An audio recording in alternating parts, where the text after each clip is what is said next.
What is up, everybody? This is the Wild Nutrition Podcast. I'm your host, Chris Heskett, and this is episode 115.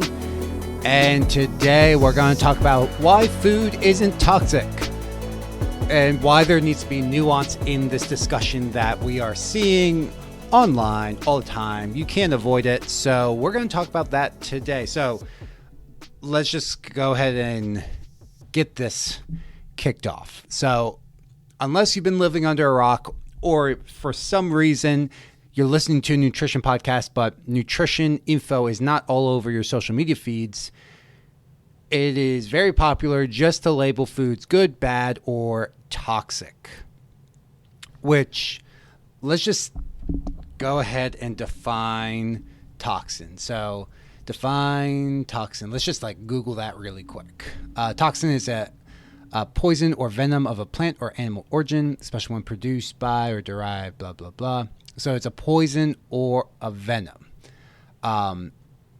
when people say toxic. So everything can be toxic. Let's, again, clearing the air. In the right dose, and this is the nuanced part, we need to talk about the dose of things, because everything, when you eat too much of it, can be toxic. Vitamin A is very important for the body. You have too much, you run into a lot of issues. It becomes toxic. Too much vitamin D, fat-soluble vitamins are usually guilty. D, K, E, A, those vitamins, you have too much, you can get, hypervitaminosis? I forget the actual term, but you get a vitamin toxicity level. In normal levels, they're very beneficial for the body. You drink too much water, you get hyponatremia, which is basically water poisoning, where the electrolytes get so low in your bloodstream that the electrical signals in your cells aren't firing properly. So your cells aren't functioning properly. And to keep your brain working and heart pumping and lungs working, those electrical signals need to work properly. So there's lots of different things that we need to have a nuanced discussion with when it comes to, are things toxic? Now, are certain foods toxic for certain people? Yes, if you have celiacs and you eat gluten, that food's really bad for you, even in small amounts. But if you have gluten sensitivity, you might be able to eat a small amount of gluten and be okay. But if you eat, say, 3 servings a day, 4 servings a day, 5 servings a day, different story. You might not feel great, but it's also not going to be necessarily you might feel really bad, but it's not going to be toxic to you. On a different note, everyone sees sugar as a toxin, and artificial sweeteners and seed oils and those things. So that's what we're going to talk about today, and why you don't need to be as scared in the grand scheme of things as people make you believe. Because currently, you log on and if you're the average person, you don't know what the fuck to eat. Let's be honest, everything is bad for you. Vegans are going to say that meat is bad and killing you, while the carnivore community is saying veggies are bad for you. Meanwhile, they're also saying, you're like, oh, well, maybe it's like fruit. And then they're like, well, sugar is bad for you and insulin. So since fruit spikes your insulin, that's bad for you. So you get into this thing of what the fuck do I even eat? And for me, it always comes back to that every single food you eat has pros and cons to it when it comes to your health. You eat a steak and you grill it and you have those char marks, and you're going to get what are called aromatic polycyclic amines or carbons. Aromatic polycyclic somethings. And those have been linked to different kinds of cancers when you eat excess amounts. And then saturated fat for some people is really, really bad, and it will spike their cholesterol up. But it's really high in a whole bunch of B vitamins and minerals like iron and zinc, which a lot of people, like my wife, tend to be a little bit low on in their diet. Okay, so there's pros and cons there. Broccoli, yeah, you might have oxalates in there. Oh, no. But there's also going to be other things that are really good. Fiber being one of them, different vitamins and minerals, blah, blah, blah, and phytochemicals antioxidants, things like that. Well, the antioxidants in the broccoli can help counteract some of the negative aspects of the steak and vice versa. So you have to remember that humans are omnivores. And it's best, instead of looking at things in isolation, look at things in terms of like, am I counterbalancing the negatives with the pros of these other foods? And then the pros of this other food I'm counterbalancing, does that counterbalance the other? And that's kind of how to look at things. And when you have a balanced diet, you don't have to think about that. If you're like, oh shit, how do you even think of this? Like, you don't need to. When you have a diet that's high in good quality proteins, lots of different plant foods, high in fiber, good amount of carbs, fats, protein, like all that stuff, you don't have to think about that much unless there's certain specific things where we see gaps in your diet. And that's where you can use an app like Chronometer and see if you're chronically deficient in certain nutrients, or if your body, you can do like a genetic test and see, like for myself, where I need about double the choline of the average person, which is why I always eat eggs and never get sick of them, because they're a really good source of choline. My wife, on the other hand, doesn't have that trait. I have it's called SNPs, SNPs. They're genetic variations of what is called my BCL1 gene, which is the gene that converts beta carotene, which is plant vitamin A, into retinol, which is animal vitamin A, the actual vitamin A that your body uses. This is why I know most of my listeners are female, so why do you see retinol products for face care and not beta carotene? Well, your body actually uses the retinol products. You have to go through the BCL1 gene to convert beta carotene. Well, my gene doesn't work efficiently. So it only converts, say, like anywhere between 30 and 50% of the beta carotene I consume into vitamin A. So that's where and this is a little bit higher level where, okay, what can I optimize? But for the average person, this might be you listening, just going from like, okay, I'm eating a lot of really refined foods, white flours, packaged goods, to a little bit more less processed foods, balancing the plate where, okay, you used to eat veggies, but to be honest, like there were like not that many. Now it's like half your plate's veggies, a quarter is like protein, and a quarter is starch. And maybe that starch is like a fun starch where it's not the perfect thing, but you're like, well, I'm still getting this, but at the same time, like I'm eating a ton of veggies with it. So you're counterbalancing things. So this brings me back to the point of not being afraid of these certain things in isolation. And that's the key point. And a lot of studies you see from people saying these things are going to be like petri dish studies or rat studies. So for example, aspartame. Aspartame's really bad and blah, blah, blah, blah, blah. And while, on side note, real quick before I get into this, I'm not saying go consume these foods that contain artificial sweeteners. I'm not saying that.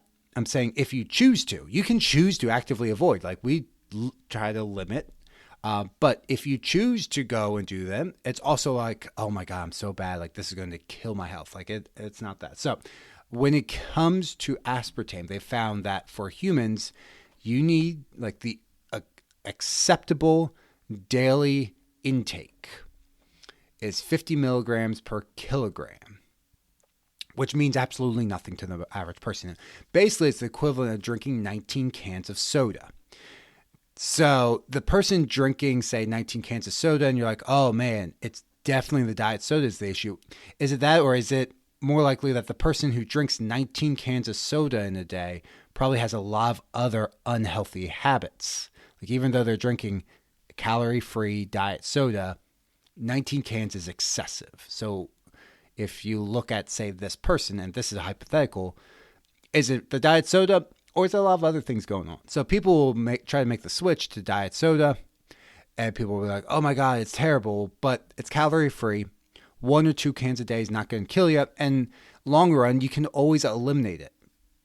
But the nuanced conversation is, let's say you go from regular soda with calories, 150 to 200 calories per soda usually. So you say you drink 2 of those a day and you switch to diet. Okay, well, you just eliminated 3 to 400 calories out of your diet. And say in the next 6 months, you go down to 1 soda a day. And then 6 months later, you're drinking no soda a day. Well, if you truly believe that, say, diet soda is not good for you, then it's been eliminated. It just took longer. But a lot of charlatans online will say, like, no, you have to cut that out immediately. And this is where people fall off, because if you're trying to, say, lose weight, a lot of times, especially myself, but this is common for many people, your sweet tooth goes up. What's a great way to kill your sweet tooth? Diet soda. I can tell you in a few weeks, my craving for diet soda will go up. And I will have it more than any other time of the year. The rest of the year, I don't really want it. I'll get it. Like my wife's family generally has like soda and stuff for get-togethers. So usually I just ask for like a diet soda because I don't want all the sugar and all those calories. Or when I'm like traveling, like on the plane, like sure, I'll have one like just to enjoy, like no big deal. I don't want water right now. I'll have one.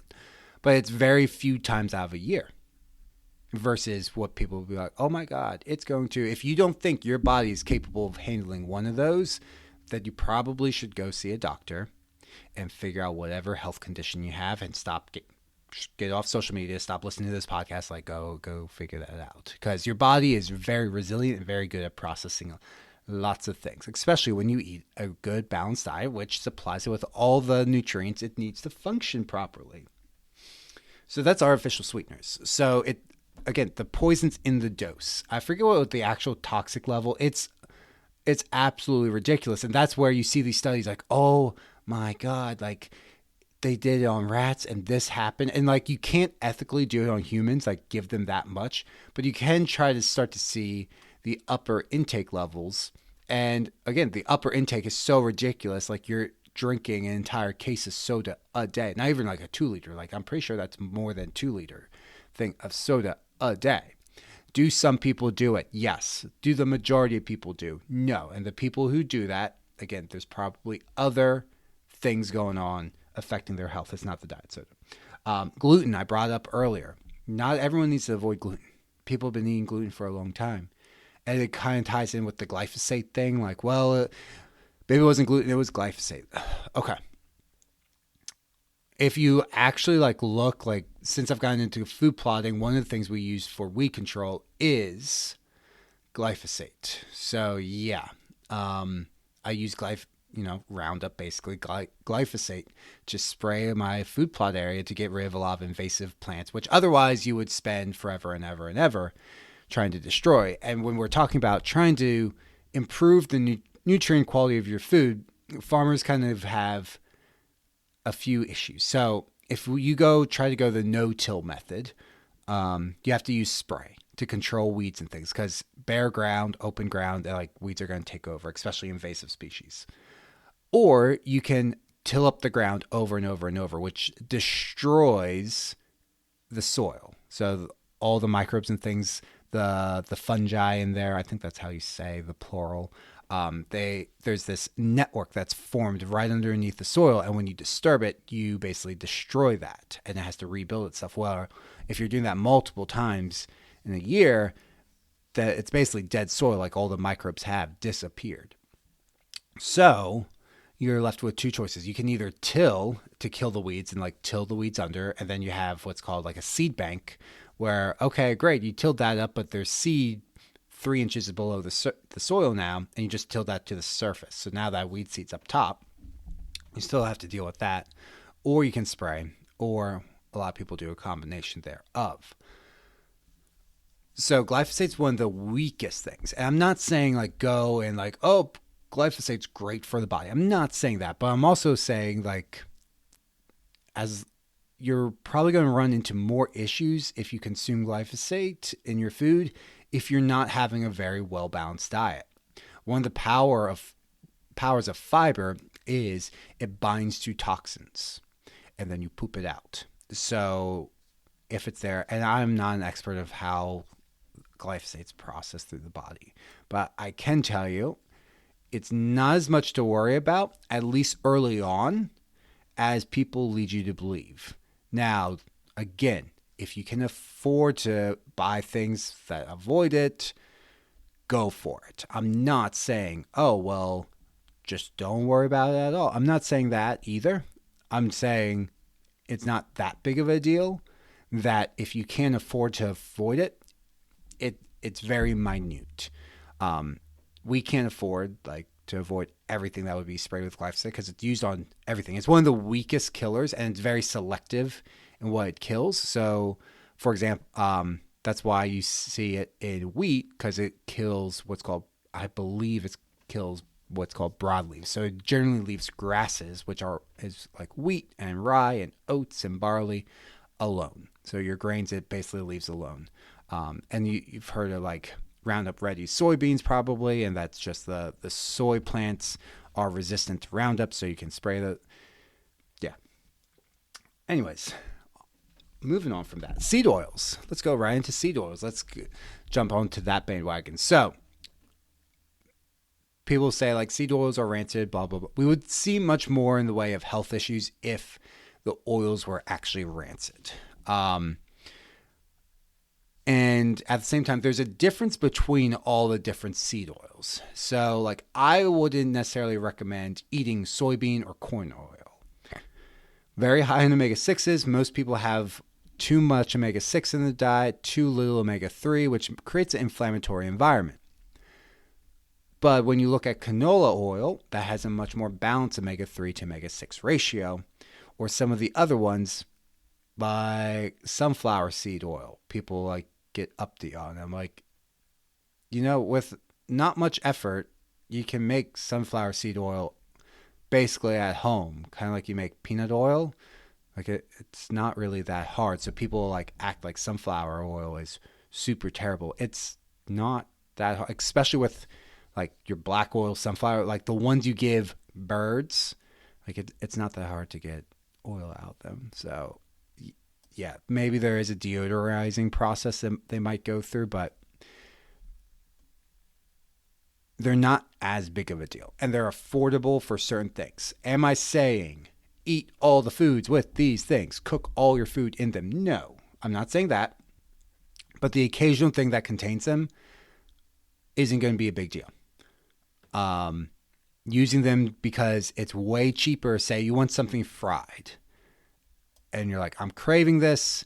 I haven't had it in 6 months, and it would cost me $20 in avocado oil to do this, or it's going to cost me a couple bucks in canola oil to fry it up. Well, you're frying, it's not healthy food if it's fried. So let's just call a spade a spade.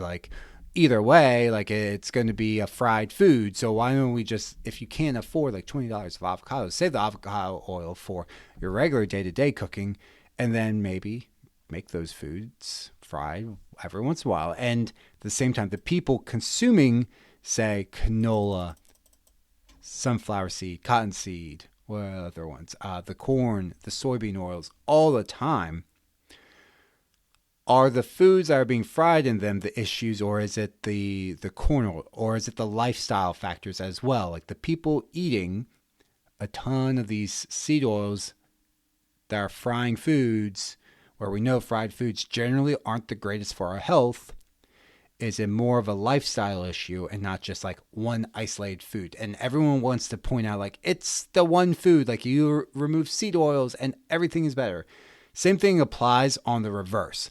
I removed seed oils and everything felt better. Did you just remove seed oils, or did you also, because you removed seed oils, you removed a lot of packaged and really hyper processed foods from your diet? You started working out, you started drinking more water, you started being more aware of the foods you're eating because you're now reading labels, trying to avoid these things. Is that actually the reason you feel better? Or it's definitely the seed oils, right? Again, nuanced conversation when it comes to these things. Food dyes. Let's talk about food dyes. In no way, we tried to limit food dyes. So let's just be honest here. In our household, we try to limit food dyes. And food dyes so they don't cause issues. Let's get that clear. The food dyes aren't causing it. What they do in certain people is exacerbate the issues. So I think it's like ADHD with like red 40. If you have ADHD, it makes it worse. But the person already has ADHD. Like it's already a thing there. So it's not causing the issue, it's just making it worse. So yes, certain people should avoid certain food dyes. And when you see the things of like, well, America allows X number of food dyes which are banned in Europe. Well, guess what? Europe allows X number of food dyes that are banned in the US. So don't listen to people who also say things like that, where, oh, well, these foods are banned over in Europe, so they're automatically bad. What? Well, Europe's using foods that are banned here in America, so why are those automatically just good? Like, it was the FDA paid off, or are they also potentially bad? Or is it just like maybe the dose is the thing to talk about and someone's eating just a shit ton of red 40, maybe it's not the best diet. Like if you're eating a ton of things with food dyes in it, like I don't know if you ever seen like the ketchup bottles, which are like colored completely blue or things. Like probably like nobody's pretending that's a health food. Like probably not a health food. But you also probably don't need to worry so much like the one, like if you get those like Christmas cookies and like once a year you break those out and it's like there's a little bit of red food dye, like it's not that big of a deal. Like the dose makes the poison. And maybe you give it to your kids or yourself and you notice like afterwards, like other cookies, I'm fine. I hit that red 40. I feel like crap, like can't focus, whatever. Then avoid it. I'm not saying you have to eat these at the same time, but I'm saying don't be like, oh my God, this is terrible. Because your kid is going to go out in the world if you have kids and they're not always going to be with you and they're going to, have birthday cake someplace and there's food dye on the icing or the cupcakes or the Gatorade bottle, which are still colored. On the same note, my wife and I tried to do food dyes, like the natural food dyes, 2 years ago, I think for like Easter or I forget what it was. And so the yellow's colored with turmeric, which tastes like dirt. So guess what the food dye tasted like? Like turmeric.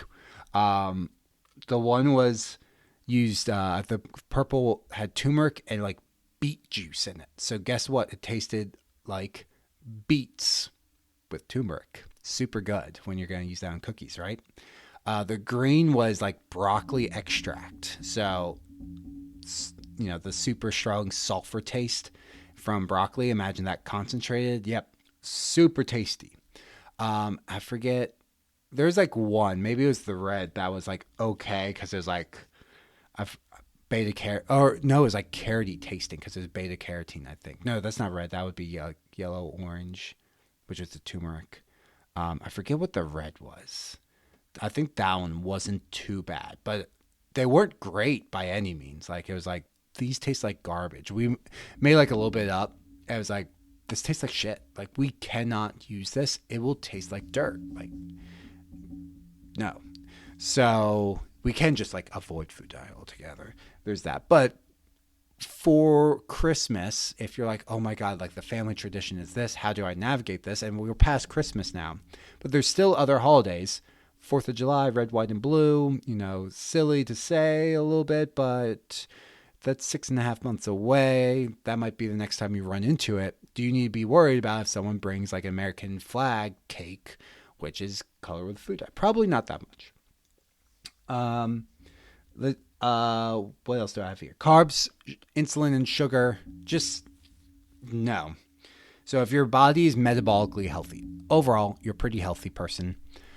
You should be able to process carbs. So I saw someone like, you can't balance your blood sugar with carbs. It's just not possible. Meanwhile, no, I'm not going to bring that up because it doesn't make a point. But your body, you eat carbs, you release insulin. Insulin is there to bring your blood sugar back into balance. Now, again, I'm not saying eat a ton of refined sugar.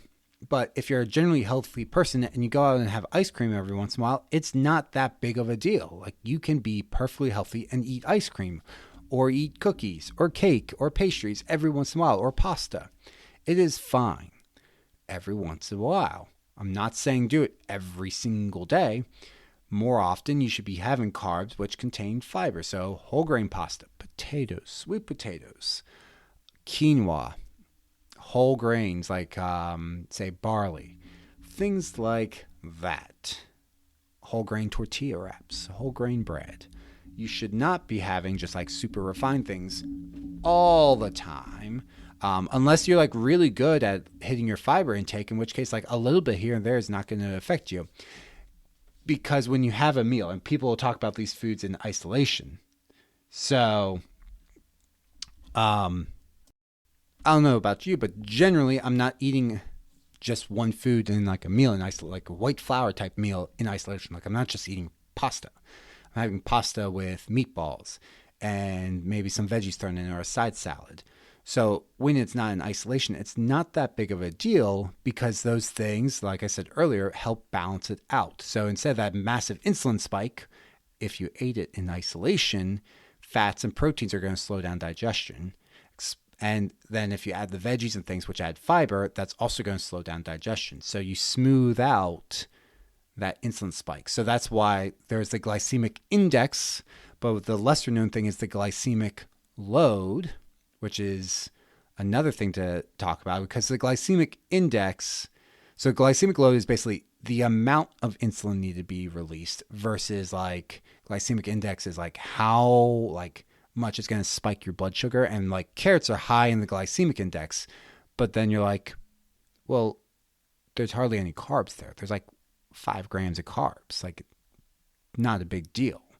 So who cares? Like, it's so small that when you tie it in, people sometimes like just snack on carrots separate, but generally most people are going to be eating carrots with something else. So it's, again, not that big of a deal, because those other foods are going to help counterbalance the potential negatives, which is why we generally eat mixed meals. We don't just eat just one thing usually, or if we do, it's like meat. Even like cakes, cookies, those tend to be mixed. They're not just like carbs. Remember, they're about 50% of the calories come from fat with those things. Next thing is veggies with the anti-nutrients. Some people are going to be more sensitive to certain veggies than others. I did a thing where here's foods I don't eat. I generally limit beans. I can't really have Brussels sprouts anymore because it causes me to have a ton of bloating. There's just certain foods that I personally don't do well with. That doesn't mean they're bad. Like, I love, air fryer Brussels sprouts. Roasted Brussels sprouts are delicious. They don't love me. Other ones, like broccoli, I'm fine with digesting it. They're in the same family, if you didn't know that, like the cruciferous vegetable family. So you don't need to worry about the oxalates and the phytates and the, isn't there one that starts with an L? Phytic acid, oxalates, I'm blanking. There's a lot of anti-nutrients out there. That, I'm not going to deny that. There's different processing techniques you can do to help reduce them. For example, with bread, the reason sourdough was very popular, one, it was like, there was no like instant yeast back in the day, but also that slower fermentation process helps break down some of the anti-nutrients in there. When it comes to other foods, there's certain things you can do. Fermentation, for example, like cabbage, you ferment into sauerkraut or kimchi. These help break down some of the anti-nutrients and release, or sometimes even create, for example, the microbes help create more vitamin K in these different foods. But it doesn't mean that the food itself is bad just because it has some oxalates, which are hardly absorbed by the body, except for a few genetic variations out there. It's not that, you don't need to worry about it. Does that mean like, hey, like I'm eating this food which is very high, so like spinach and iron it is good to know that, yeah, spinach does contain a lot of oxalates. It does contain a lot of iron, and you're probably not going to absorb as much iron from that food as possible. However, we can use an acid like lemon juice or vinegar to help release some of that iron so you can absorb a little bit more. We can cook it to help release some of that so that you can absorb a little bit more. Does that mean it's going to be as good as a steak? No. Is it much lower calorie than a steak? Absolutely. So spinach is often one that is demonized because the vegan community is like, look, there's all this iron, so the rest, it's a balancing act with things. And that, we're going to wrap up here. When we're talking about things in isolation, and it's a petri dish study or it's a rat study where they give a ton of this certain ingredient, which would be unethical to do in a human trial, that's very different. And you have to, then when you look at the actual human trials, they're usually at healthier dose or a normal dose of what the normal person is going to eat. Like, I don't know many people who have 19 cans of soda. 4 cans of soda in a day, yeah, maybe. 5, maybe 6, maybe 19, no. Average person, 1 or 2 probably of diet soda. I don't know that many people having 19. So you have to have a nuanced conversation of the dose makes the poison, and then in normal day-to-day situations where you add those foods into the diet, are you having them in isolation or are you having mixed meals and that's just part of the meal? Does it react the same way? More often than not, it's going to be a resounding no. And when we do see people generally feeling better because, hey, I reduced this thing, usually there's a lot of other things to go along with it. We like to pinpoint one thing. It's like people are like, oh my God, this fat burner worked really well. Except they started working out. They started eating better because they wanted to maximize the results. They started to go to sleep on time. Like, yeah, of course you're going to get better results. It wasn't from the cheap old fat burner, which was basically just a cup of coffee with the caffeine in there. It was from you actually doing the things it takes to improve your health. Was it removing seed oils, or was it the fact that you cut out a whole bunch of bullshit from your diet of really hyper-processed foods in excess, and instead now you're having them like once a day, maybe a small, like an actual portion of it, and you're not having it multiple times a day. Like you're not having a donut for breakfast, and then you're not going and ordering a sub for lunch, and then you're not having chicken nuggets and french fries for dinner, and then you are having some sort of like ice cream or something for dessert. If yes, any changes to that, like if you're like, oh, there's definitely the seed oils in that diet, like no, it was now that you switch to eating fruits and meat, yeah, you're going to feel better. You're going to lose weight because you are now eating better quality food.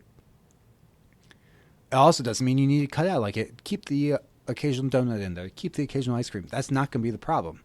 Enjoy chicken nuggets every once in a while. Enjoy french fries every once in a while. That's not the problem. The problem is doing it in excess where it's like, oh, we went from one extreme to another extreme. And this is, again, where you see the carnivore and vegan community of vegans being like, oh, I cut out meat and I feel absolutely amazing. Now, some people just don't tolerate meat very well. My mom's one of them, actually.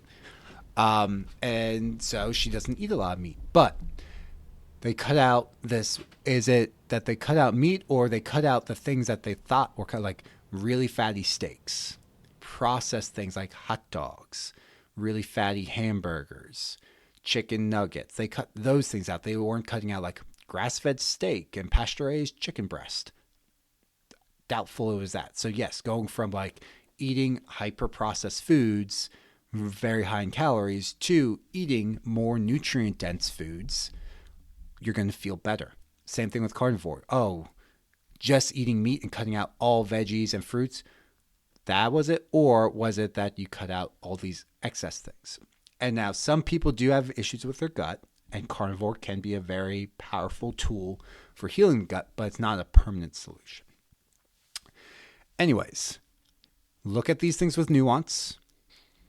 look at the studies they're citing. Are they human studies or are they petri dish, which is in vitro, if you don't know that. So just so you know, moving forward, in vitro study is petri dish study, or is it a rat or animal study?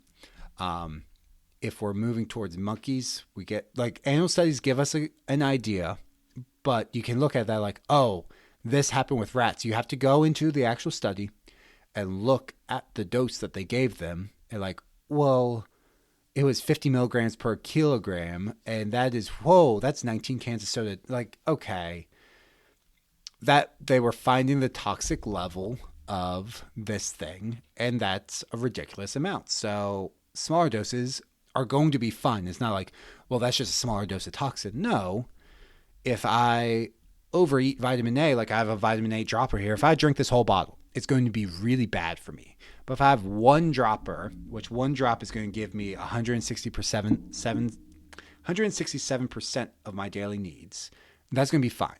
But if I drink the whole bottle, which is 600 servings, which I don't want to do that math, but that could give me a vitamin A toxicity right now. That would be really bad. So you have to think of these other things the same way. Like, hey, like small amount might be neutral or might be slightly negative, like on a sliding scale. But in the grand scheme of things, if the diet soda keeps you on track, that kills your sweet tooth, and then the rest of your diet looks good, it's going to counterbalance the potential negatives there. Again, I'm not saying you have to eat these foods, but I'm saying if you want to, or the occasional craving pops up, it is okay there. You're not destroying your health. And that moving forward, you need to look at things through the lens of nuance. Don't just take things on face value. Always ask questions. If you have questions for the creator, sometimes the comment sections are super toxic, in which case maybe you message them. For example, like I messaged Paul Saladino back in the day. He sent me a voice memo back. I actually asked him about like getting magnesium on the carnivore diet. He sent me a voice memo back. Like it was actually kind of cool. You can ask these creators, like if you see something and you're like, this makes sense, but it seems a little too good to be true, you can message them. You can ask for what was the so if you're looking for research studies, you want to actually look it up, the PMID, PubMed identification, PMID is what you want to ask for. And they can give, most people will put that up. It's on the like the little screenshot they take. Or you can, if it's not there, you can't find it, you can always ask them. And if they're not willing, I would put a giant red flag on that, like, they're hiding something. Anyways, as always, guys, appreciate you guys. Down below, if you guys need supplements from Seeking Health, as I mentioned, the vitamin A supplement, but vitamin D, multivitamin, or anything else related to that, there's a link down below. Send me a message. The coupon code changes all the time, so send me a message if you want to get 10% off. There's also 15% off of Levels Protein, which is the protein powder I've been using for, well, since 2020, so close to 4 years at this point. They are the one that I don't really get much in the way of bloating or anything. They're not the lowest in calories, but there is no artificial sweeteners in there. So on that note, I do know people who don't feel good with sucralose. Literally, they just have it, they consume it, and even though on paper everyone should be fine with sucralose, if you don't feel good having something, you can avoid it. You don't have to have it, but it also doesn't mean that it's bad for everyone.